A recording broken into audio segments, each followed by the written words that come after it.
take a minute or two and introduce you to Dave Holmes, the mayor of G Adventures, who's going to be one of our TED Talk style speakers on May 19th at the Reinvent Work Summit.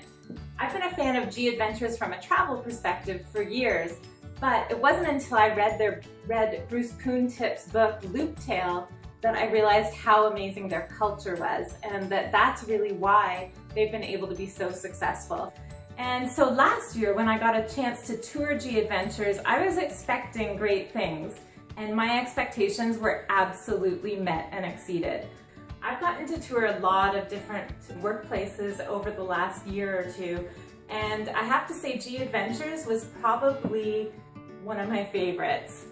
And they blew me away from the moment I entered. They had a gusher, G Usher, who was there to greet me, and she explained to me that every day they have 2 employees randomly chosen from all of their employees in their base camp to sit in their bitchin' kitchen, which is their kind of gathering space, to welcome guests when they come in, and they're called gushers. And it could be anyone across the company.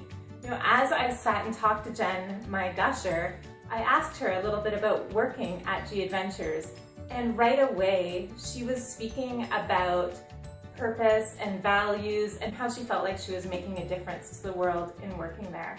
So right away I knew there was something special about the culture.